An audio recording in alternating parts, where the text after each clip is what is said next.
고난이라는 것은 올바른 일을 행할수도 불구하고 내게 당하는 그런 어려움을 고난이라고 말을 합니다. 그래서 진정한 고난은 정당성이 있고 인정되는 고난입니다. 그러나 자기가 바르지 못하고 자기가 잘못된 행실을 통하여 나타나는 그러한 고생이라고 하는 것을 고난이라고 말하지 않습니다. 그거는 전문 용어로 개고생이라고 말을 합니다. 그러니까 자기가 잘못되어서 자기가 잘못된 일의 결과를 그걸 가지고 고난이라 그렇게 말하지는 않습니다.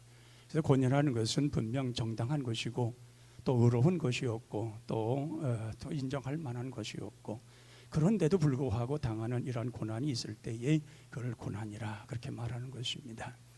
오늘 성경의 본문에서 보면은 예수님의 외모에 대해서 말씀을 하고 계십니다. 우리는 오늘 본문에서 읽은 내용의 그 예수님의 외모를 보면은 정말 이 신약 성경에 없는 구약에서 예수님의 그 모습을 자세하게 나열을 해주고 있습니다. 2절에 보면은 그는 주 앞에서 자라나기를 연한 순 같고 마른 땅에서 나온 뿌리 같아서 고운 모양도 없고 풍채도 없은즉 우리가 보기에 흠모할 만한 아름다운 것이 없도다. 이 고운 모양이 없다고 그랬습니다. 예수님은 우리가 어떤 분이냐 했을 때 우리는 예수님이 너무 잘생긴 그런 초상화를 어릴 적부터 보고 자랐습니다. 집에 대부분에 보면은 예수님의 초상화가 굉장히 미남입니다. 정말 얼굴 구도나 모든 것이 정확합니다. 너무 잘생기셨습니다. 그런 모습을 늘 보아왔기 때문에 예수님 생각하면 우리는 그런 생각을 합니다. 예수님은 이런 분이시고 이렇게 멋진 분이시고 그리고 건장하시고 아주 튼튼한 분이시다. 우리 예수님을 우리는 그렇게 생각을 하고 있어요. 그런데 오늘 본문에 보니까 고운 모양이 없다고 그랬습니다. 풍채도 없다고 그랬습니다. 흠모할 만한 아름다운 것이 전혀 없다는 것입니다. 이분을 우리 이사야를 통해서 예수님이 예언된 이 모양을 보면은 너무 충격적입니다. 예수님은 분명 고운 모양이 없습니다. 풍채도 없습니다. 흠모할 만한 아름다운 것이 전혀 없습니다. 그런 예수님이신데 사람들이 너무나도 예수님을 정말 그렇게 초상화를 그려놓고 너무나도 예수님을 그렇게 우상시 해놓았기 때문에 예수님을 그런 분으로만 착각을 하고 그런 생각을 합니다. 그렇기 때문에 우리가 이 흠모할 만한 것도 없고 아름답은 것도 없고 풍채도 없으신 분이심에도 불구하고 나를 위해서 십자가에 달려 죽으셨다. 이게 은혜가 된다는 얘기예요. 이건 세상 사람들의 기준으로 봐서는 전혀가 이해 안 되는 거예요. 예수님은 멋진 분이시고 능력도 많으시고 그리고 건장하게 생기시고 정말 우리가 반할 만한 그런 모양을 갖추신 분이신데 그분이 이 땅에 오셨다, 메시아로 오셨다, 그분 모든 인간들을 위해서 죽음을 당하셨다, 이것을 이야기할 때 예수님이 그런 분이구나 그럼 이렇게 생각할 터인데 그건 외형적으로 느껴지는 감각적 그런 생활이라는 것입니다. 그런데 예수님은 이렇게 모양도 없고 풍채도 없고 흠모하는 것도 없고 그런 분, 거기다 또한 여기서 말씀하시기를 연한 순 같고 마른 땅에서 나온 뿌리 같다고 그랬습니다. 그러니까 나무에서 처음에 봄에 이른 봄에 싹이 틔어지는 연한 순, 아주 비리비리한 연한 순, 연약한 순과 같고, 그리고 마른 땅에서 나온 뿌리 같다. 뱃삭 마른 땅에서 죽지 못해서 겨우 땅을 뒤집고 나온 그런 작은 희미한 그런 연약한 그러한 뿌리 같다. 그런 모습으로 표현을 하고 있습니다. 우리가 생각해봐도 예수님 한마디로 참 연약한 분이시다, 정말 나약한 분이시다, 풍채도 없고 아름답게 흠모할 만한 것도 없고 모든 것이 정말 연약한 그런 주님이신데, 그러한 주님이 인간들의 모든 죄를 뒤집어 쓰시고 그 모든 죄를 담당하시고 그 연약한 몸이 십자가에 달려 죽기까지 우리를 사랑하셨다는 것, 바로 이것이 은혜라고 하는 것입니다. 그래서 우리가 모든 사람들이 은혜를 받았다는 말은 바로 그러한 예수님이 내게 들어오셨다는 겁니다. 그게 느껴진다는 것입니다. 우리는 사람과 사람 사이에서도 이해가 된다는 말은 그 사람의 그분의 행실과 그분의 말과 그들의 모든 것이 내게 스며 들어왔을 때에 우리가 이해가 되고 같이 공감이 되는 것입니다. 그러므로 예수님은 분명 외형적으로 보아서는 연한 순 같고 정말 바싹 그런 마른 땅에서 겨우 뿌리 흙을 헤치고 올라온 연한 그러한 뿌리와 같은 그러한 모습, 볼품없는 모습임에도 불구하고 왜 오셨냐는 겁니다. 그런 분이 이 땅에 왜 오셨냐는 겁니다. 왜 오셔서 그러한 일을 행하셨냐는 겁니다. 그거는 단 한 가지 다른 이유 전혀 없습니다. 오직 인간 사랑, 인간 구원밖에 없습니다. 그것 때문에 예수님이 오셔서 환영도 받지 못하시면서 모든 사람들이 욕을 하고 저주를 하고 침을 뱉고 모욕을 주고 그럼에도 불구하고 그것을 참았다는 겁니다. 건장한 사람이 그 참는 것은 이해가 됩니다. 아주 건강하고 심찬 사람이 그 어려움 속에서 그 모든 걸 견뎌내는 것은 이해가 됩니다. 그런데 이렇게 모양도 없고 힘도 없고 연약하게 이를 데 없는 그런 분이 인간들의 그 죄를 대신하기 위해 십자가에 달리시면서 그러면서 그 많은 숱한 고통을 당했다고 했을 때 은혜가 된다 그 말입니다. 예수님은 당신이 지어야 할 통나무 십자가도 지질 수 없는 힘이 없는 분이었습니다. 그래서 우리가 보면은 그 대신하여 그 시몬을 데리고 가서 그를 지라고 하지 않습니까? 그러니까 우리가 보면은 그러네 시몬이 그 십자가를 질 때 그러네 시몬 튼튼한 틀림이 없어요. 로마군이 볼 때 가장 그 중에서 질만한 그 십자가 통나무를 질만한 사람 하나 선택을 해서 그를 지고 가라고 하지 않습니까? 예수님은 그것도 질 수 없는 힘이 연약한 분이에요. 그 가련한 몸이라 그 말이에요. 그럼에도 불구하고 우리 주님이 이 땅에 오셔서 행한 모든 일을 볼 때에 모든 사람들이 그 앞에 나의 주님 나의 하나님이라고 무릎을 꿇고 거기에 완전히 놓아지는 이유가 뭐냐? 그럼에도 불구하고 우리를 사랑하셨고 그럼에도 불구하고 우리와 함께 하셨고 그럼에도 불구하고 우리를 구원하시고 그 고난 모든 고난을 다 이기셨다는 겁니다. 예수님의 당하시는 이 고난은 정말 가혹한 고난입니다. 사람으로서 받기 어려운 진정 엄청난 고난입니다. 그리고 또 3절에 보면 그는 멸시를 받아 사람들에게 버림을 받았으며 간고를 많이 겪었으며 질고를 아는 자라 마치 사람들이 그에게 얼굴을 가린 것 같이 멸시를 당하였고 우리도 그를 귀히 여기지 아니하였도다. 여기 보면 많은 사람들에게 멸시를 받았다 그랬습니다. 그리고 버림을 받았고 간고, 이 너무 고통을 많이 겪었으며 질고 바로 질병을 아는 자라고 그랬습니다. 그러니까 질병을 아셨기 때문에 질병이 걸려있는 사람들을 치유하셨고 간고를 겪으셨기 때문에 고통 중에 있는 자를 그들에게 힘을 주시고 또 그들과 함께하는 가운데서 그를 따르는 우리 주님을 따르는 모든들에게 힘과 용기를 얻게 하셨다 그 말이에요. 이 사람들이 다 멸시를 하는 거예요. 버림받는 거예요. 그리고 더군다나 얼굴을 가린 것 같이라고 그랬습니다. 이 얼굴을 가리키는 말은 여러분들이 지금 다 마스크를 이제 서서히 벗고 있는데 여러분들 보면은 마스크 미인이 굉장히 많습니다. 마스크 있을 때 굉장히 미인이어가지고 야 참 이쁘게 생겼고 잘생기셨다 했는데 조금씩 내려가면서 조금 이상할 수 있는 분들이 있어요. 우리 모습 좀 그렇지 않습니까? 그러니까 모든 것이 자신만만하고 잘생겼고 멋졌는데 얼굴 가릴 이유가 없잖아요. 근데 얼굴을 가린 것 같이라고 그랬잖아요.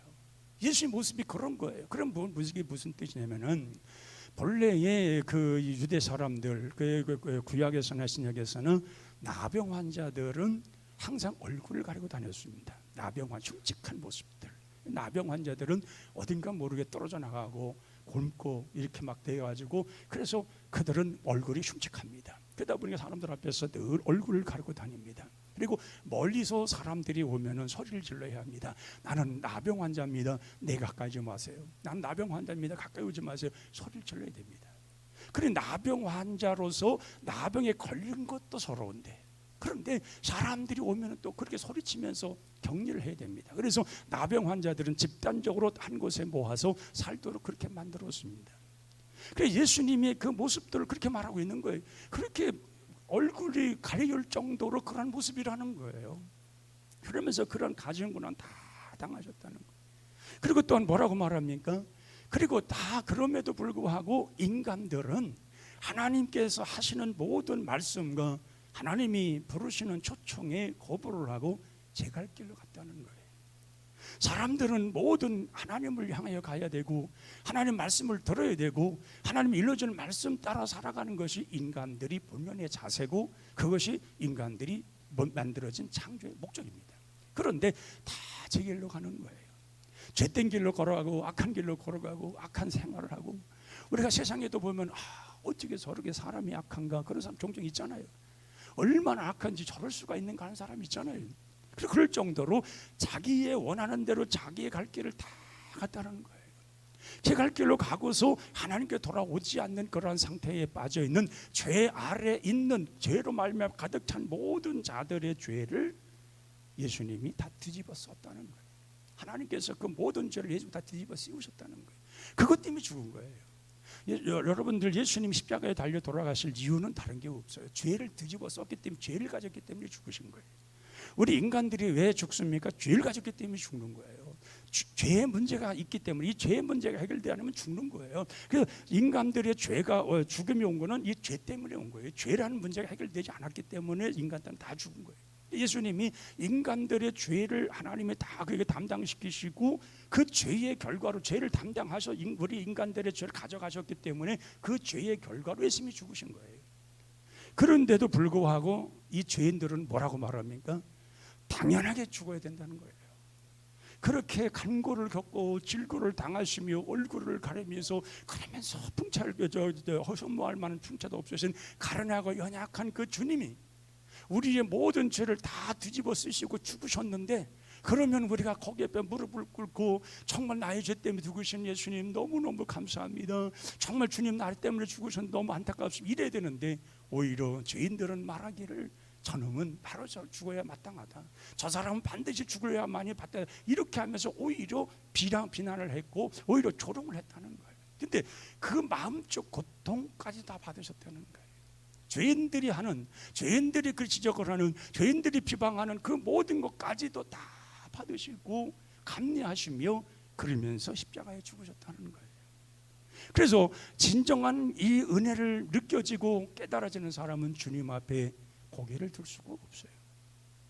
우리가 진정 주님의 은혜를 받고 산다면, 진정 우리 주님의 은혜를 경험했다면, 십자가에 달려 돌아가신 예수님의 그 진정한 은혜를 내가 마음속에 내가 새기고 있다면 우리는 고개를 들 수가 없어요.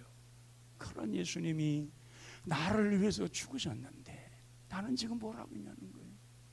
주님은 나를 위해서 그 십자가에 많은 고통을 당하시고 그 고통 속에서도 우리를 한 번도 원망하지 아니하시고 그 죽음에 이르기까지 끝까지 우리를 사랑하시며 마지막까지 우리를 하나님과의 우리 관계를 온전히 회복시키면서 그 가진 고난 다 당하셨는데, 그것을 우리 마음에 느껴지고 있는데, 그 은혜가 내 마음속에 지금 들어와 있는데 그것을 내가 마음속에 체험하고 살아가는데 어찌하여 우리가 교만할 수 있으며 어떻게 오만할 수 있으며 그 하나님 앞에 어떻게 우리가 항의할 수 있는 뭐가 있냐는 그 말이에요.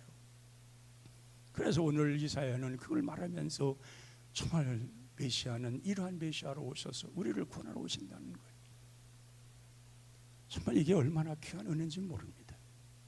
그러기에 진정 우리는 외형적 주님을 만나려고 하는 것이 아니라 예수님이 행하셨던 그 쓰라린 가혹한 고난 속에서도 우리 인간들을 구원하기 위해 끝까지 참으셨던, 부끄러움을 개의치 아니하시고 우리를 구원하기 위해서 그 모든 노력과 모든 고난과 모든 역경을 견디셨던 그 주님을 바라보는 것, 바로 이것이 신앙이라는 거예요.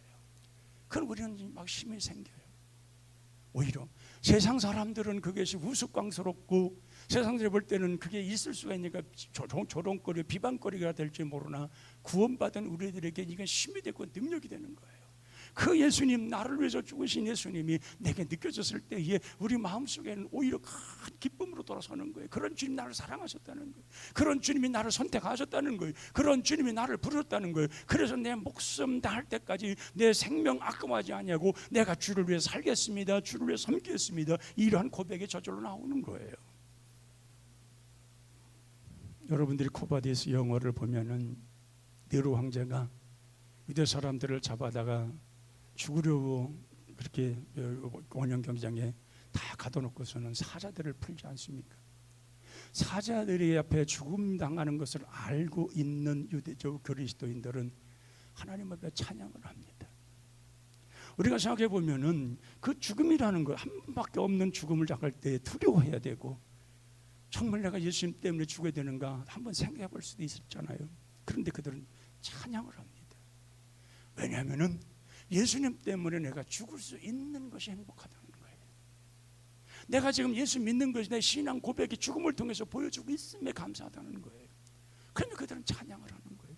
그 소리에 네로 황제가 미쳐버리지 않습니까? 저들은 죽음도 두려워하지 않고 저렇게 노래하고 찬양하는 이유가 뭐냐는 거예요. 그리스도인들은 알았습니다. 그건 오직 예수 그리스도, 예수 그리스도께서 구원해 주신 그 은혜만이 그를 그렇게 변화시켰고 그런 힘과 능력이 생겼고 죽음 앞에도 떨지 않는 그런 확신이 왔다는 것입니다. 오늘 우리의 신앙이 연약하고 연약한 이유가 무엇입니까? 이런 지금 정말 처절한 고난을 당하신 예수님이 내 마음 깊이 들어와 있지 않아서 그래요. 사도 바울은 대단한 교만한 사람이었습니다. 자만에 빠진 사람이었습니다. 그는 율법학자로서 정말 공부도 많이 한 사람이고 좋은 학문을 가지고 로마 시민권을 가진 사람이었습니다. 그런데 그가 예수님 만났을 때에 그 모든 걸 내려놓지 않습니까? 그러면서 그는 말합니다. 약할 때 나에게 강함 주시던 하나님이라는 거예요. 정말 그가 강할 때에 그걸 완전히 거꾸로 떨으시고 그리고 그에게 은혜를 주어서 정말 주님의 은혜로 변화되어서 새로운 세계를 경험했을 때 그 느끼는 건 뭐냐? 진정 주님만이 나의 삶을 완전히 변화시켰다는 거예요. 나폴레옹은 자기의 권력과 힘으로 세상을 다 정복하려 했으나 그는 실패했다고 고백을 합니다. 그러면 하는 말이 예수는 누구이기에 세상을 점령하느냐는 거예요. 예수님은 총을 가지 않았습니다. 칼을 가지 않았습니다. 어떤 힘을 가지 않았습니다. 군사를 기르지 않았습니다. 그럼에도 예수 그리스도께서 당하신 십자가의 그 처절한 고난이 모든 인간들을 구원하는 핵심이 되었고 그리고 그 처절한 주님을 만나는 사람들마다 거기에서 주를 위해서 목숨 바쳐 일으켜 세워지는, 그래서 세상 끝날까지 복음을 증거하며 예수님을 전하며 그러면서 진정한 생명적 가치를 가지고 살고자 하는 뜨거운 열망이 있었을 때에 세상을 정복하게 된 겁니다. 한 사람이 한 사람이 그 은혜를 전할 때에 그 사랑을 말할 때에 사람들은 듣고 그 모든 것을 변화되어서 그래서 주님께 다 돌아오고 주님을 믿어서 영생에 이르는 그런 길을 열었다는 얘기입니다. 그러면 우리 자신들이 이런 처절한 고난당하신 예수님이 내 몸소 체험될 때에 내 마음에서 이것이 느껴질 때에 나도 예수님 위해 살고자 하는 헌신이 생겨나는 거예요. 헌신이라고 하는 것은 그냥 생겨나지 않습니다. 주를 위해서 사는 거 그냥 내가 한다고 해서 되지 않습니다. 그냥 하는 것은 얼마 안 가서 탈진해 버리거나 얼마 안 가서 그게 모든 걸 힘이 붙여서 못합니다. 그러나 진정 이런 주님을 만나고 이 처절한 고난을 당하신 예수님이 내 마음속에 들어와서 나의 삶을 완전히 뒤집어 놓고 그리고 그 주님으로서 변하여 살겠다는 그런 확신을 신앙 고백을 가지면 우리는 어떤 상황에도 흔들리지 않고 주를 위해 살고자 하는 마음이 생겨나는 것입니다. 진정한 헌신의 마음이 거기서 생겨나는 것입니다. 어떤 외부적 어떤 환경 때문에 내가 흔들리는 것이 아니라 그것이 나의 핵심의 중심에 들어오고 있어서 나의 신앙 전체를 잡아주시고 내 일생 일대에 그 주님을 만나는 그 순간을 잊지 않고 그 주님과 더불어 살고자 하는 결심이 생겨나는 겁니다. 그리고 그 주님을 위해서 사는 것이 가장 나의 행복이라고 생각하는 것입니다. 그래서 고난이라고 하는 것은 참 쉬운 것은 아닙니다. 감당이 감당하기도 어려운 것들입니다. 그렇지만 그것을 이길 수 있는 힘을 갖는 것이 뭐냐? 예수님과 함께하는 생활입니다. 예수님이 나에게 이 모든 걸 내게 들어오셔서 나의 삶을 이끌어주시는 확신을 가지고 날 이끌어줄 때에 거기에서 나는 확실한 믿음 가지고 그 고난을 이겨가면서 담대하게 나갈 수 있는 것입니다. 분명 우리 역시도 이사야가 예언한 것처럼 우리 마음대로 삽니다. 마음대로 제 갈 길 갑니다. 발 끌려가는 대로 손 닿는 대로 우리는 마음껏 살아갑니다. 그럼에도 불구하고 우리를 구하려고 하시는 하나님의 깊은 은혜가 있었다 그 말이에요. 그것은 뭐냐? 연약한 우리를 하나님께서 우리를 새롭게 하시기 위해서 하나밖에 없는 아들을 보내주셔서 누구든지 그를 믿는 자마다 멸망치 않고 영생을 얻게 하시기 위해서, 그래서 예수 하나님을 보내주셨고 우리의 모든 죄를 그에 담당시키시며 그 예수님의 담당하심으로 해서 그 죄를 인해서 죽기까지 우리를 사랑하셨던 그 사랑을 마음 내면 깊은 곳까지 사랑하게 하시는 그 은혜가 있었기 때문에 지금 우리가 이렇게 평안하고 부요한 가운데서 주님을 믿게 되는 것입니다. 주님은 십자가에 달려 돌아가시면서 말씀하시기를 너희들은 나처럼 죽어라, 나처럼 가난하게 살아, 그렇게 말하지 않습니다. 너희들을 위해서 내가 이렇게 죽으면 너희들이 고난받지 않고 죄악에서 벗어나 하나님을 만나고 하나님을 의지하도록, 또 가난에 지치고 힘들고 처져 있는 너희들 이제 부욕해 되어서 너희들이 정말 아름답고 행복한 생활을 이루라고, 또한 우리가 모든 질병, 우리가 고난, 이런 고통, 이런 것이 우리에 쌓여있으나 거기서부터 너희들은 살아서 다시금 힘을 얻어서 병고침을 받아서 너희들의 모든 막혀있는 걸 열어서 이제는 하나님의 축복 가운데 온전히 살라고 그렇게 말씀하시지, 내가 당했으니 너도 그리 당하라, 그런 분이 아니라 그 말이에요. 연약한 몸임에도 흠모할 만한 전혀 그런 것이 없음에도 불구하고 그렇게 하셨다는 거예요. 그래서 우리 주님이 채찍에 맞음으로 우리가 나음을 입었고, 우리의 연약한 것을 친히 담당하기 위해서 모든 병을 짊어지고 하신 우리 주님이, 그 주님을 통하여서 우리는 병도 고치고, 우리는 그 주님을 통해 나음을 입고, 그 주님을 통해서 부유함을 얻을 수 있는 길이 열려진 겁니다. 이것이 우리에게 이런 큰 은혜가, 어마어마한 은혜가 열려졌는데 우리가 어떻게 예수님을 등을 돌릴 수 있으며 주님 말씀하시는 바에 우리가 역행하여 다른 길을 걸어갈 수 있겠냐는 거예요. 그래서 주님을 온전히 만난 사람들은 그렇게 살지 않습니다. 정말 예수님의 그 처절한 고난을 느낀 사람들은 우리는 그렇게 살아가지 않습니다. 그래서 사도 바울이 말하는 것처럼 나를 괴롭게 하지 말아라. 내 몸에는 예수 그리스도의 남은 고난이 채워지고 있다. 우리도 그렇게 살아가야 되는 거예요. 우리가 살아가면서 그 예수님의 남은 고난이 내게 채워짐을 느끼는 것, 이게 은혜라 그 말이에요. 그리고 그렇게 살아가는 것이 믿음이고, 그렇게 살아갈 때 하나님은 우리에게 정말 살 소망을 주신다 그 말이에요. 우리가 세상에 움직이고 세상에 이루어지는 모든 것을 보면은 살 소망이 끊어진 사람 많이 있을 거예요. 다른 사람은 호의호식하면서 잘 사는데 나는 근근히 살아가야 되고, 저 어떤 사람은 너무 모든 것에 형통해서 모든 것이 다 갖추고 있어서 정말 자만하고 그렇게 살아가는데 나는 너무 형편없는 사람 같고, 그럴 때에 우리 자신들은 죽고 싶은 마음이 있을 수도 있어요. 그런데 예수님 보면 달라요. 예수님을 보면서 나를 보면 달라요. 예수님은 풍채도 아름답지 못하고 흠모할 만한 것도 아무런 것도 없고, 정말 연약하고 연약한 연한 순 같고 마른 땅에서 비집고 나오는 그런 작은 뿌리 같은 그런 주님을 보면서 나를 보면 나는 행복한 거예요. 거기에 비하면 남은 너무 많은 걸 가지고 있는 거예요. 그런 거에 비하면 나의 삶이라고 하는 것은 너무나도 행복한 거예요. 그래서 그런 참된 가치를 알고 십자가의 그 은혜 속에 살아가는 사람들은 그래서 주를 위해 사는 것이 얼마나 귀한 것을 알고 살아가더라 그 말이에요. 우리는 사순절 기간 날 돌아봐야 됩니다. 나의 신앙의 지금 정점은 어디에 서 있는가를 봐야 됩니다. 정말 주의 사람으로 살아가는가?